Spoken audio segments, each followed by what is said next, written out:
حضرت عائشہ صدیقہ رضی اللہ تعالیٰ عنہ فرماتی ہیں ایک عورت تھی اور اسے نبی پاک صلی اللہ تعالیٰ علیہ وسلم نے وہ کلمہ پڑھ کے مسلمان ہوئی، مدینہ طیبہ آ گئی تو حضور نے مسجد نبوی شریف میں اس کے لیے مکان ایک سادہ سا کمرہ ساتھ مسجد کے بنوا دیا، وہیں رہنے لگی۔ اکثر وہ سیدہ طیبہ کے پاس آتی تو حضرت عائشہ صدیقہ رضی اللہ تعالیٰ عنہ فرماتی ہیں وہ بڑی باتیں سناتی اور آخر میں کہتی وہ ہار والا دن بھی بڑا عجیب دن تھا اور میرے رب کی قدرتوں کا دن تھا، وہ بھی بڑا عجیب دن تھا۔ سیدہ عائشہ صدیقہ رضی اللہ تعالیٰ عنہ ایک دن فرمانے لگی کہ تو ہار والے دن کا بڑا ذکر کرتی ہے، وہ کیا دن تھا؟ تو خاتون کہنے لگی اماں جی وہ دن تھا جب میرے رب پر بھروسہ اور مضبوط ہو گیا، جس دن میرا اپنے رب پر توکل اور بڑھا، میرے ایمان میں یقین میں اور پختگی آئی۔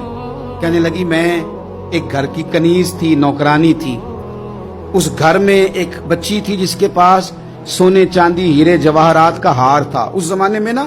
چمڑے کے اوپر لوگ ہیرے جواہرات لگاتے تھے، کئی دفعہ سرخ رنگ کے چمڑے پہ لگائے جاتے تھے، وہ بچی پہنتی تھی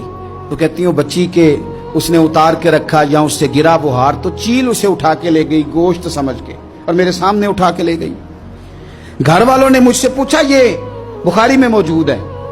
گھر والوں نے پوچھا مجھ سے کہ وہ ہار کہاں ہے تو میں نے کہا چیل اٹھا کے لے گئی۔ گھر میں کچھ چوری ہو جائے تو سب سے پہلا الزام کس پہ لگتا ہے؟ ملازمین پہ۔ کہتے انہوں نے مجھے بڑا مارا، بڑی تکلیف تھی، حتیٰ کہ میری شرمگاہ تک کی تلاشی لی، میری عزت اتنی خراب کی میں بتا نہیں سکتی۔ میں نے اپنی زندگی میں ایک واقعہ دیکھا، ایک امیر گھر میں چوری ہو گئی، ملازم کو اتنا مارا کہ وہ چارپائی پہ پڑ گیا، پولیس والوں سے اتنی مار پروائی گئی کہ وہ بیچارہ چارپائی پہ پڑ گیا اور پھر وہ اتنا بیمار ہوا اور کچھ دنوں کے بعد پتہ چل گیا کہ چور تو اپنا بیٹا ہے ان کا، پھر اس کا انتقال ہو گیا۔ اب وہ سیٹھ صاحب اور گھر والے آ کے مرنے والے کے کان میں معافیاں مانگ رہے ہیں، کان میں۔ تو میں نے ان سے پھر کہا تھا کہ یہ تو اب چلا گیا ہے، تمہارا زور چلتا تھا نا تو تم نے قانون خریدا اور تم نے اسے جتنا ہو سکا تم نے اسے مار پڑوائی، تمہارے پاس جو عدالتیں تھی تم نے وہاں کاروائی کی، اب ایک عدالت قیامت کے دن لگے گی۔ یہ کمزور تھا نا، کچھ کر نہیں سکا۔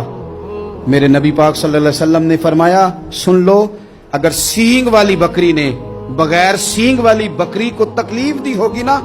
تو قیامت کے دن اسے بھی بدلہ دینا پڑے گا کہ تیرے پاس سینگ تھے اور تو نے اسے مارا تھا۔ وہ خاتون عرض کرتی ہے سیدہ عائشہ کی خدمت میں کہ مجھے بڑا مارا، مجھے تکلیف دی، میں کہہ رہی تھی کہ میرے سامنے چیل لے گئی ہے پر وہ نہیں مان رہے تھے، اماں جی انہوں نے مجھے بڑا مارا۔ حضرت عائشہ صدیقہ کہتی ہیں پھر کیا ہوا؟ کہنے لگی اماں جی جب کوئی میرا مددگار نہ رہا، مجھے تکلیف دے رہے تھے، رسوا کر رہے تھے، تو میں نے اپنے رب سے مدد چاہی، میرے رب کی طرف میں نے توجہ کی، میں نے کہا مالک اب تو ہی میرا مددگار ہے۔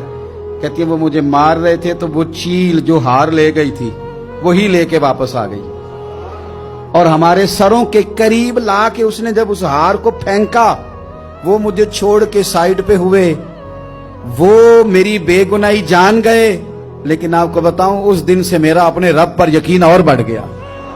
مجھے سمجھ آ گئی کہ جب انسان پورا ٹوٹ جاتا ہے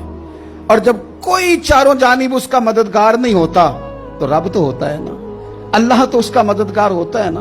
وہ تو پھر اپنے اس بندے کی مدد کرتا ہے نا، پھر وہ تو توانائی دیتا ہے نا، وہ تنہا نہیں چھوڑتا، وہ تو آنسوؤں والوں کے آنسوؤں پہ بڑا کرم فرماتا ہے،